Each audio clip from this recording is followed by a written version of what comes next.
ఇప్పుడు ముందుకు వచ్చిన పరిస్థితి అయితే ముందుగా మాకు అంటే ఇప్పుడు డైరెక్టర్ గారు కావచ్చు, మంత్రి గారు కావచ్చు, శాఖ అధికారులు కావచ్చు, ఈ చిన్న చిన్న యూనిట్స్కి మాత్రం ముందు పే చేస్తాం, అంటే ఎంఎస్ఎంఈ కింద వాటికి పే చేస్తాం అని చెప్పారు. అలా అయినప్పుడు మాకు దగ్గరికి 1500 కోట్లు ఆల్మోస్ట్ ముఖ్యంగా ఎస్సీ ఎస్టీలకు ఫుల్ పేమెంట్ వస్తుంది. మరి అలా కాకుండా మిగతా వాళ్ళకు కూడా అంటే పాత బాకీ ఉన్న బకాయి వాళ్ళకి పెద్ద పెద్ద పరిశ్రమలు కూడా ఇవ్వడం జరిగితే మాకు నష్టపోతాం సార్. ఒకటి. రెండోది ఏంటంటే గత ప్రభుత్వం చేసిన ఒక భయంకరమైనటువంటి మోసపూరిత విధానం ఒకటి వెళ్ళింది సార్. 2023 స్కీమ్ ఒకటి వెళ్ళారు. జగనన్న పేరు కూడా జగనన్న బడుగు వికాసం పెట్టారు. ఆ స్కీమ్ పెట్టి ఆ స్కీమ్ ద్వారా మాకు ముఖ్యంగా ఆర్టీసీ బస్సులు, హైర్ బస్సులకి ఏం చేశారంటే నోటిఫికేషన్ ఇచ్చి దానికి సబ్సిడీ ఇంక్లూడ్ చేశారు. ఫస్ట్ టైం సార్, ఇంతవరకు జరగలేదు సార్. అంటే ఆర్టీసీ బస్సులకి సబ్సిడీ ఇవ్వలేదు అనేది ఫస్ట్ టైం. అది సరే ప్రోత్సాహంగా ఉంది కాబట్టి బస్సు ఓనర్లు అవుదామని ఆశతోటి ఎస్సీ ఎస్టీ ట్రైనర్స్ అందరూ బస్సులు కొనుగోలు చేసి ముందుకు వచ్చిన పరిస్థితి. సరే దానిలో కూడా సార్ వాళ్ళు ఉన్నారు. ఒక చిన్న వ్యక్తి ఇచ్చిన ఎలిగేషన్ ఏంటంటే ఈ డిస్కౌంట్లు అందరికి ఇస్తారు సార్. ప్రతి బస్సులకి, కార్లకి, జేసీబీలకి, ట్రాక్టర్లకి ఇస్తారు.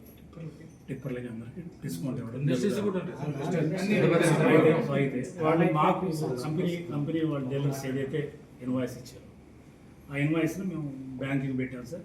ఫస్ట్ పెట్టేది లోన్ కోసం బ్యాంకుకి పెడతాం, దెన్ సబ్సిడీకి ఫార్వర్డ్ అయ్యింది సార్.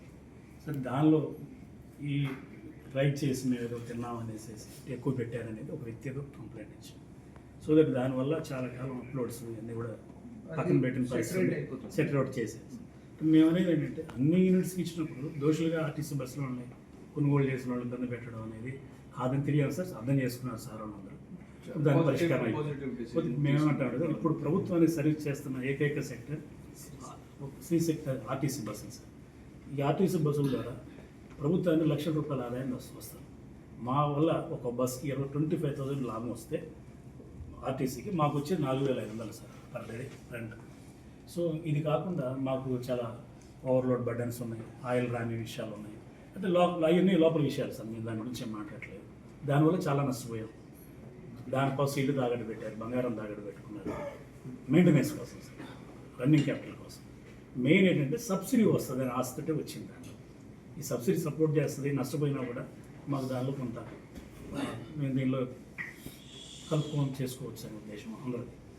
కానీ రాను 3 years అయిపోయింది సార్ సబ్సిడీ సపోర్ట్ చేయడానికి. ప్రభుత్వం సబ్సిడీ ఇవ్వలేదు, అక్కడ రన్నింగ్ క్యాపిటల్ లేదు, బస్సులు ఆగిపోయిన ఎన్పీఎల్కి వెళ్ళిపోయిన పరిస్థితి. ఈఎంఐలు కట్టకపోతే ఇంట్లో ఆఖరికి భార్య భర్తలు గొడవలై ఇద్దరు సూసైడ్ కూడా చేసుకున్న పరిస్థితి ఏపీఎస్ఆర్టీసీ. సో ఇప్పుడు మళ్ళీ అదనం భారం ఏంటంటే శ్రీశక్తి పెట్టారు సార్. గవర్నమెంట్ స్కీమ్, అందరూ ఇంప్లిమెంట్ చేయాల్సిందే, తప్పదు చేస్తారు. Free bus service. దీనివల్ల 50 మందిని 54 మెంబర్స్ ఎక్కాల్సిన కెపాసిటీ గల బస్సు 150 దాకా వెళ్తాం. ఓవర్లోడ్, టైర్లు పగిలిపోవడాలు, క్లచ్ ప్లేట్లు పోవడాలు, ఇవన్నీ అందరికీ ఉన్నాయి. క్రమం మాకు మరి డీజిల్ మైలేజ్ ఎక్కువగా వెళ్తుంది సార్. సో ఇవన్నీ ఒక్కొక్క బస్కి వచ్చేది ఆదాయం 1,40,000 సార్, ఇంక్లూడింగ్ ఆల్. ఇప్పుడు దానిలో ఒక్కొక్క బస్కి 40,000 నుంచి 50,000 నష్టం వస్తుంది ఒక్కొక్క యజమానికి. సో ఈ ఎంఎల్ కట్టట్లా వాళ్ళు తీసుకెళ్ళిపోయి ఎన్పీలు దాదాపుగా 100 బస్సులు దాకా 500లో ఎన్పీలు అయిపోయింది. ఇప్పుడున్న పరిస్థితి కూడా నేను ఎందుకు చెప్తున్నాను సార్, సబ్సిడీ కనుక పూర్తి స్థాయిలో వస్తే కనీసం ఈఎంఐలు కొంచెం ఇబ్బంది లేకుండా ఉంటుందని ఎదురు చూస్తే ఈరోజు తిరిగింది కూడా కష్టపడి తిరిగాం సార్.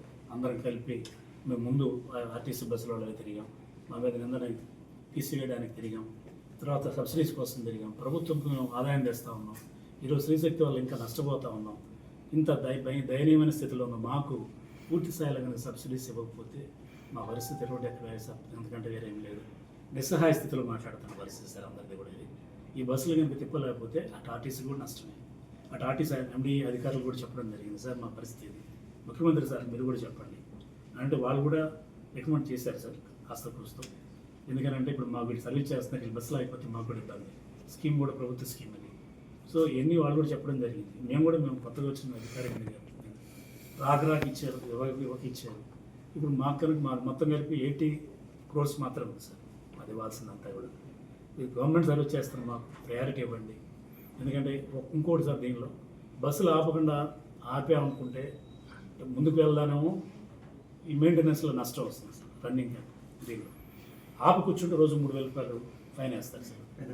సో ముందు నుయ్యి వెనక పోయే పరిస్థితి ఆర్టీసీ వాళ్ళు తెలియక చేసిన ఒక భయంకరమైన పొరపాటు ఆర్టీసీ బస్సులో ఉంది సార్. సో ఇది కొంచెం కన్సిడర్ చేయండి. నేను తిరుగుతాను ఉన్న మొదటి నుంచి సార్ రాజు సార్కి తెలుసు, ముందున్న కిషోర్ సార్కి తెలుసు, మినిస్టర్స్ అందరి దగ్గర తిరుగుతాను. ఇలాంటి పరిస్థితుల్లో మిగతా ఏమో తెలియదు కానీ సార్ మా పరిస్థితి అయితే ఆర్టీసీ బస్సులో పరిస్థితి అర్థమైంది ఉంది. సో ఇది ఆదుకోండి అని చెప్పడానికి కూడా మా ప్రయత్నం 84 సైడ్ కాబట్టి, అంటే మేము అన్ని టోటల్గా ఎస్సీఎస్టీలందరికీ కూడా చిన్న చిన్న ట్రాక్టర్స్ ఉన్నాయి, అంతా కలిపి సబ్సిడీ 3.5 లక్షలు 4 లక్షలు ఏసీబులు ఉన్నాయి. ఇలాంటి వాళ్ళు అందరికి ముందు ఇచ్చేస్తే పెద్ద పరిశ్రమలు సార్ వాళ్ళ కెపాసిటీ తట్టుకోగలిగే కెపాసిటీతో ఉంటారు, నేను అంటలేదు, వాళ్ళు తప్పు పట్టట్లేదు సార్. మా పరిస్థితి మాత్రం చాలా అధ్వానంగా ఉంది. నా మైసెల్ఫ్ ఆల్సో నేను qualified with BTech MBA sir, construction company. దానిలో ఉన్నవాడిని కొత్త రంగంలోకి వచ్చి ఆర్టీసీలో కొంతమందికి ఉపాధి కల్పిద్దామని వచ్చాను సార్. ఇప్పుడు నాకు ₹1 నష్టం సార్. ఆధారాలు సహా నేను సమర్పించాను. పర్ మంత్ అందరికి 50,000 అయితే నాకు 70,000 దాకా లాస్. 3 బస్సులు వస్తే 3 మీద 3 ఏళ్ళు 21 2 లక్షలు చిల్లర లాస్.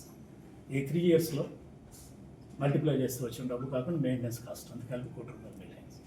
సో టోటల్గా నేను అసోసియేషన్ ప్రెసిడెంట్గా నా విన్నతి ఏంటంటే అందరికీ చేయండి, ఆర్టీసీ బస్సులకు కూడా దయచేసి మేము శ్రీశక్తి ద్వారా ప్రభుత్వం సర్వీస్ చేస్తున్నాం, మీరు కావాలని అధికారులతో ఒకసారి మాట్లాడి బస్సులు ఆగిపోయే పరిస్థితి కాకుండా మేము కూడా 500 బస్సులు తిప్పుతూ ఉన్నాం అందరితో పాటు, నష్టమైన కష్టమైన. సో మమ్మల్ని కన్సిడర్ చేయండి, మాకున్న అమౌంట్ దయచేసి ఫుల్ పేమెంట్ ఇవ్వగలిగితేనే మేము ముందుకు వెళ్ళగలుగుతాం, లేకపోతే యూనిట్లను క్లోజ్ చేసుకుని రోడ్ ఎక్కే పరిస్థితి తప్ప ఇంకో మార్గం లేదని మీకు వెళ్ళిస్తాం. ఇది అప్పీల్ మాత్రమే సార్, ప్లీజ్ కన్సిడర్ చేసి ఖచ్చితంగా ఇది ఎంత చేసి గవర్నమెంట్ కూడా సార్ ముఖ్యంగా ఆర్టీసీ వాళ్ళు చాలా కూడా మనం స్పెషల్ తీసుకొని ఎందుకంటే ప్రభుత్వంలో ఉన్నాం సార్ మేము సార్లు